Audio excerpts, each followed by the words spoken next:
Hi friends, இப்போ நம்ம பார்த்துட்ருக்கக்கூடிய இந்த ஐ கண்டிஷன் பேர் டெரிஜியம் அப்படின்னு சொல்லுவோம்.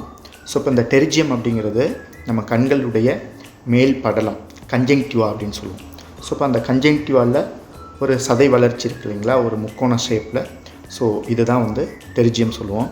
இது பார்த்திங்கன்னா நேசல் ஆர் டெம்போரல் ரெண்டு பக்கமே இது வளர்ந்து வரலாம். ஸோ இது பார்த்திங்கன்னா ஒரு அப்படியே அந்த சதை வளர்ச்சி அப்படியே வளர்ந்து நம்ம அந்த கார்னியா, கருவிலின்னு சொல்லுவோம் இல்லைங்களா, அது நோக்கி அப்படியே மேலே வளர்ந்து போயிடுச்சு அப்படின்னா, ஸோ இவங்களுக்கு ரொம்ப பார்வை ரொம்ப மங்கலாக ஆகிடும். அதுலேயும் போய் இவங்களுக்கு ரொம்ப இரிட்டேஷன் இருக்கும், ப்ளஸ் மைல்ட் பெயின் இருக்கும். ஓகேங்களா. ஸோ இப்போ இது எதனால் வருது அப்படின்னு பார்த்தீங்கன்னா, நிறைய அவுட்டோர் ஒர்க்கர்ஸ் வெயிலில் வேலை பார்ப்பாங்க இல்லைங்களா. ஸோ இப்போ அவங்களுக்கு அந்த சன்லைட்லேருந்து வரக்கூடிய யூவி, அல்ட்ரா வயலட் ரேஸ் அதிகமாக கண்ணில் படுறதுனால ஸோ இந்த போல் ஒரு சதை வளர்ச்சி இருக்கும்.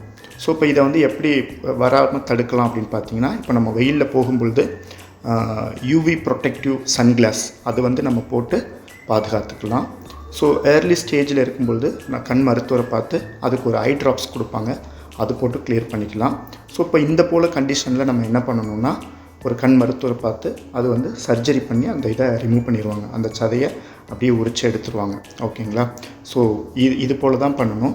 மெயின் நீங்கள் ஒரு டைம் வெயிலில் போகும்பொழுது யூவி சன்கிளாஸ் போட்டுக்கோங்க. Okay, thank you friends.